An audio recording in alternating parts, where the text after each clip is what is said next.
Welcome to the Business Shop Podcast, where our guests speak on meeting the challenges of entrepreneurship, as well as offer tips and advice on business, marketing, technology, and more. Whether you are a newbie or a seasoned professional, this episode is for you. I am your host, Audrey Wiggins. Let's chop it up.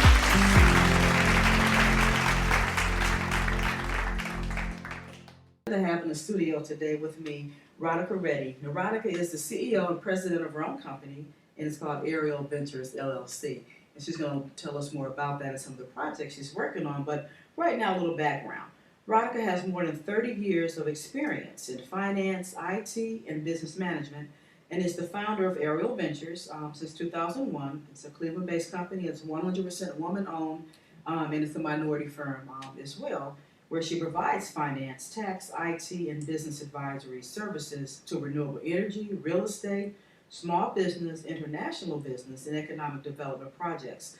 Now, she also structures multi-layered project financing and public-private partnerships that combine comprehensive economic development financing incentives to attract businesses and stimulate economic development in Ohio and states nationally. So that's a mouthful. She's very talented and brilliant. And what do you do? That's what she does. It's right here in print. I believe it. I read it. But you also have another project that you recently had done over the summer, and that's the International Center, Ariel International Centers. So, Radhika, tell us more about that and give us a little. I've read some of the background, but fill in the colorful stuff there for us. Sure. Mm-hmm.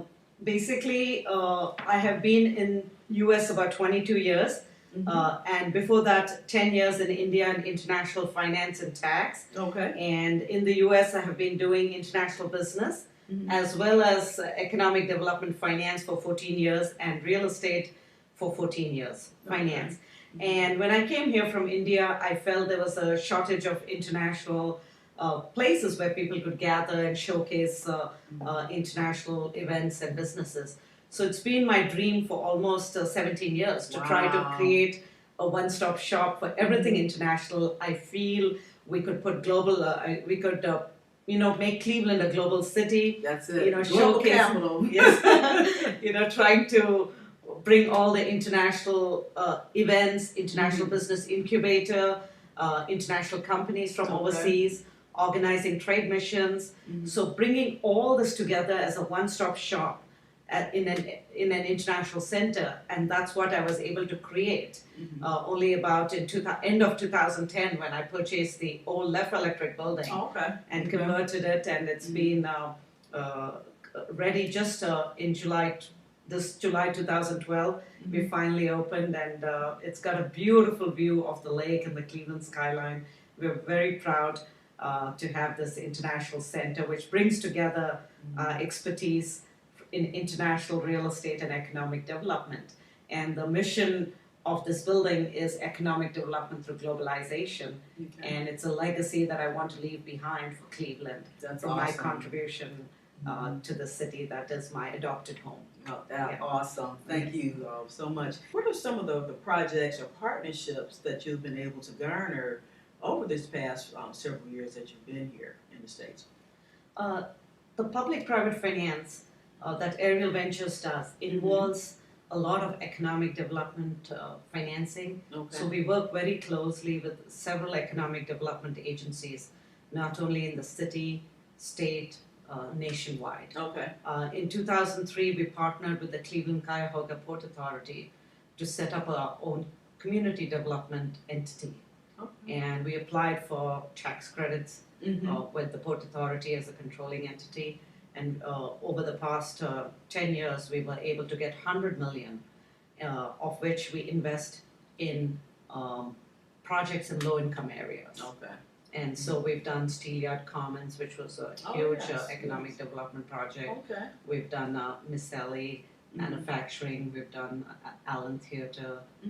So different types of projects that we do economic development finance. We'll do the structuring and bring together investors and various parties to make these projects happen. Okay. So, and then we work very closely with the city, Mm-hmm. economic development team, Okay. and all the various agencies. Yeah, so it seems like a great synergy, going Yes. on there between you and those specific entities. Absolutely. Yeah, so there's a lot. Now, I didn't know that your company was involved in some of those projects, but I definitely have seen the fruits of it, Yes. of the labor. So that's awesome. Congratulations, and I'm glad to know to be able to sit here with the, the mastermind behind some of the that development, because economic development that is so important. So then I can imagine then you're part of with say the city's chamber of commerce or different community chamber of commerce as well, the Greater Cleveland Partnership. Or, Yes, we work Okay. closely. I'm an investor Mhm. member at the Greater Cleveland Partnership. okay. They do a lot of economic development finance, Mm-hmm. and there's some projects that we work together in. Okay. And Midtown Tech Corridor, that was one of the projects we were involved to. Mm-hmm. One Community, that's another one. We have Okay. done the fiber optic network. Mm-hmm. So there are a lot of Cleveland Institute of Art, Okay. and so 668 Euclid. Oh, So there's a yes, lot yes. of real estate economic development projects throughout Northeast Ohio and across Ohio that we've been involved in using creative financing to Okay. make these projects happen. Okay. All right. Let's shift a little bit and let's talk about who Radhika Reddy is and Okay. and how you became ready for these things. Your credentials, your background, just really how you got here, how that whole thing transpired, your journey. Sure. I actually was in international banking in India for 10 years, Mhm. and then I came here as a student, as an exchange student. All I had was $20 and a 1-year Rotary Exchange scholarship. Wow. So, and as a foreign student, you don't get any funding, no loans, nothing. Mhm. So after my first year, I was almost going back. And very fortunately, through the student internship program, I Okay. managed to get a job.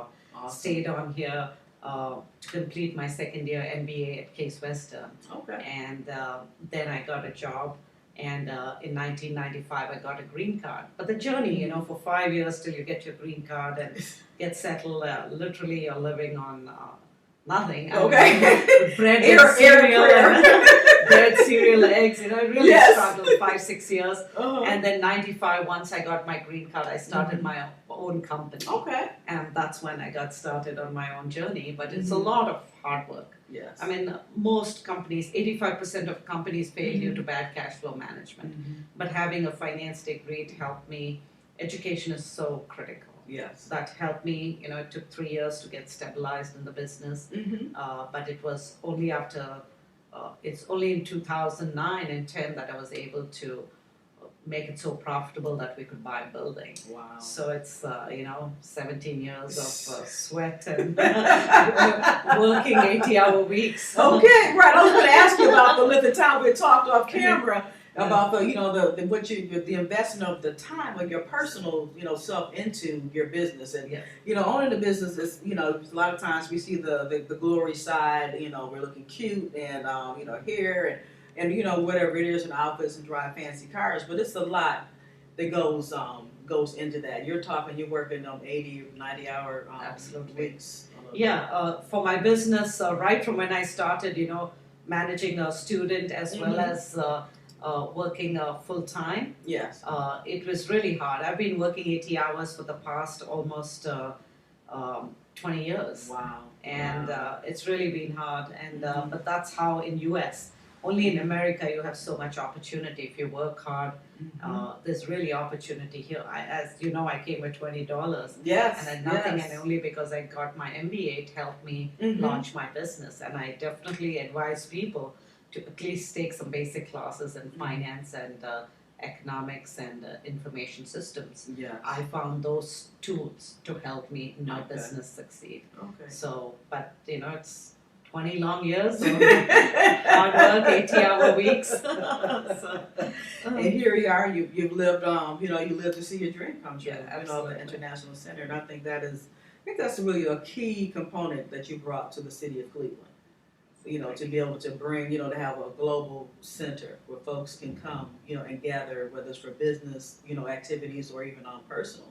activities. As you've seen the inside of the property and stuff. It's phenomenal. Thank you. Such a large property to be able to bring back, some development and income, into the community. Yeah, absolutely. It's at the edge of Asia Town, Mm-hmm. and there's so much potential there. I think, as Cleveland downtown and Yes. the University Circle area, we're right in the middle, and connecting on the lakeside would be beautiful. Yes. I am hoping that in 5 years we'll be able to have pedestrian bridges walking yes. across to the lake, and Mhm. I feel there's huge potential, and I think long term. So I see in 10 years Mm-hmm. that where our building is and the location that we'll have very vibrant connectivity to downtown as well as to the University Circle area. Yes, That's yes. all across the lake, expanding the lakeshore development. So, Okay. Yes. so- We'll be watching for that. Absolutely. Yeah, because that's another area that's that's very up and coming and just very vibrant. You talk about the University Circle Yes, absolutely. area. Yes, definitely. Yeah, Definitely. and having that experience in India as well as in US, Mhm. you try to connect. Okay. So that's an advantage sometimes being an immigrant. You see, opportunities in two countries. Okay. You see what's good in India, what's good in US, and you try to connect, Okay. and you know what's out there and what's here and what's lacking, Mhm. and you're able to bridge those differences. Yes. So that's why US has been so successful. It's the greatest, mix of people from all over the world Oh, yes. connecting to the rest of the world. So it's such a connected country and so diverse. Mhm. Definitely like about it. Yes. Yes. We're back again with Radhika Reddy of Ariel Ventures LLC, and she was telling us about her experiences as a businesswoman over here in the U.S. and in our nice melting pot of cultures, and how exciting it is that she has realized her dream of an international center downtown Cleveland, there on the lake, overlooking the lake. And Radhika, I know your journey, has brought you a long way. And what other things that are going on that you foresee, for the company, or what types of businesses or individuals have actually, utilized the company? And I know you mentioned your credentials, as well about education. Do you teach classes, or how do you help, give back to the community? Sure. Mm-hmm. I mean, definitely, this international center is an economic development force. Mm-hmm. We do have a business incubator where we are encouraging women business owners, minority businesses, as well as first generation immigrants who come from other countries, Okay.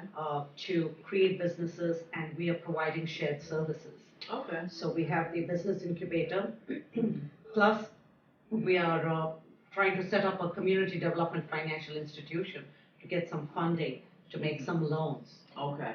Not only provide shared services so they can grow in a successful way, Mm-hmm. but always also create funds for women-owned minority and immigrant entrepreneurs to locate there and finance their business.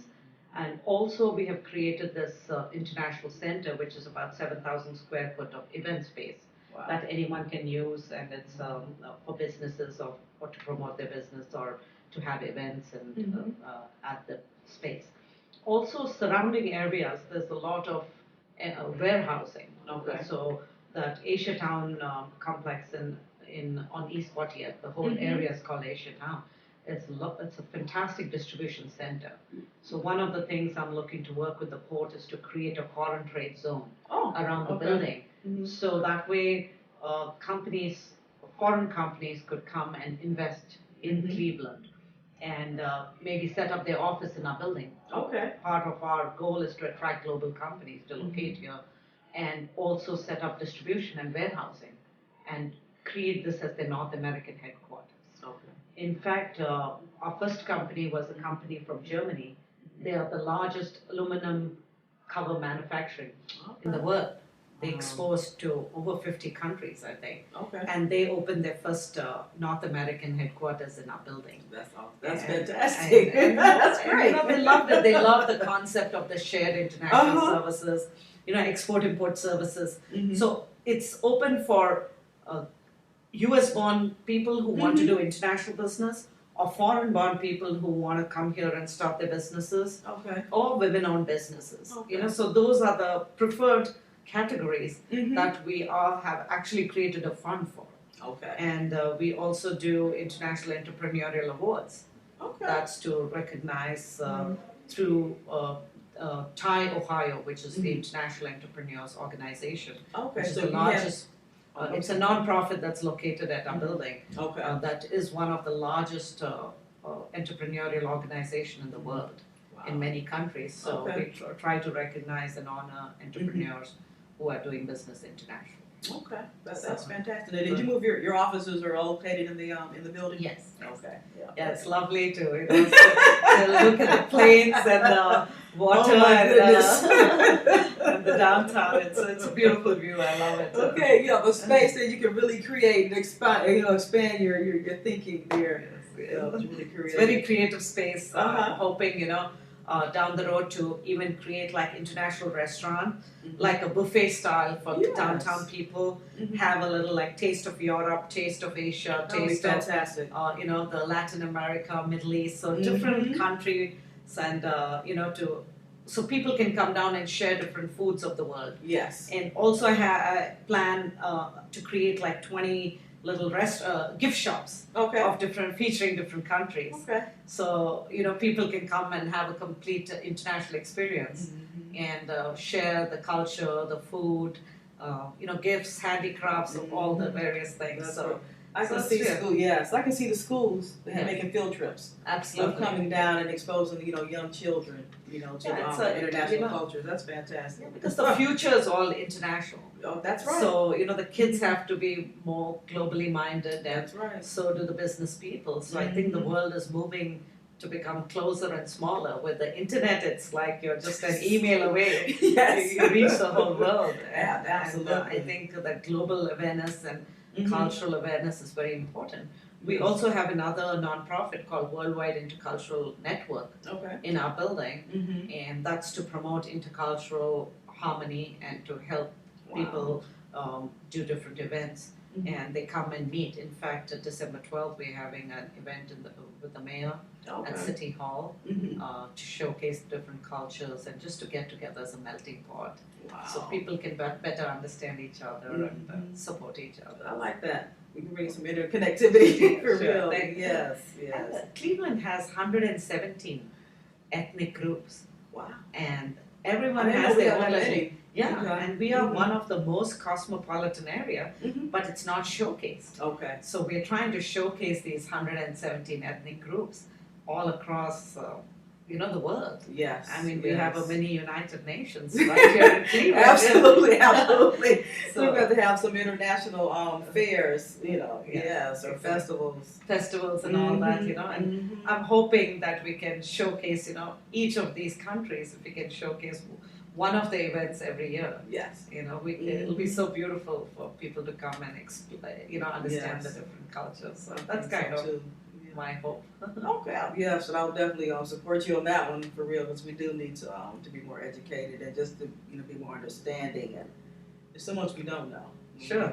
I mean, there's a lot of intercultural issues. I mean, in fact, just the other day we were talking at one of our intercultural issues. I mean, there's so many first generation who've just come from different countries, no connection at all, but all face the same issues of language issues, being misunderstood and mannerisms. Okay. Or, when you mean yes, you may say no. Because it's just like, I mean, right from the head movement. Oh, yeah. Like in India, if you want to say yes, you do this. And no one would understand what I'm trying to. Is it a no or yes? So in your navigation of your $20, coming here, that must have been frustrating, when you first coming over, right? Yeah. But look at you now.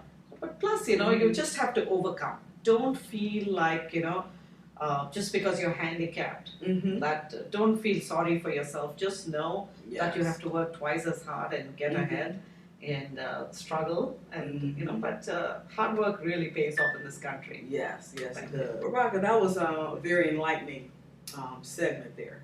Talking about the different cultures and international, global relations, and how in this area being a cosmopolitan area. And I remember even before I had met you at the women's leadership initiative that they had at Cleveland State, I had saw when you were opening the building. I didn't know, who you were or anything. But I saw that, the notice. Oh, I want to be there. I gotta be there for that. I wasn't able to come, but then when I met you later, I was like, wow, divine providence. I still get to, to meet you and to hear about your company and now to be able to, to share you with my viewers is just fantastic. So you just want to leave us with any last words of advice or anything that we didn't cover that you want to bring out, Radhika? Sure. I mean, being a woman of color, coming from a foreign land, there are a lot of things you are faced against. There is discrimination, but don't let it pull you down. I feel you've just got to work twice as hard. Don't feel bad. You can't do anything. You're born the way you are, and make the best of it. I think if you let that pull you down, then it really hurts you, no one else. Yeah. So I've never let any of that ever bother me. I work very hard. Definitely focus on your education. Okay. Get some basic education because that's what helps you in this country.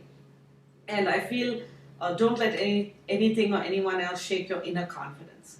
I am a strong believer of inner strength and inner peace, and I don't worry so much about the exterior affecting. Awesome. So, keep that strength in yourself. Don't let people pull you down. And you can accomplish whatever you set your mind to, and I'm living proof that you can do that. Yes, she I is. came with $20, worked hard, and this country still has the opportunity to allow you to achieve that American dream, and don't think otherwise. So have strength in yourself, work hard, study hard, and follow your passion, and do it for the right reasons. Always do what's right. Yes. There's so much strength when you do what's right and don't worry about what's in it for me. Things just happen, they come back to you. So that's something I've never compromised on my principles. Okay. That's key. I always keep my values system very high. So you're kind of fearless, and that helps you succeed in life. Okay. One thing I didn't ask, but did you have a mentor, or do you have a mentor now or a coach?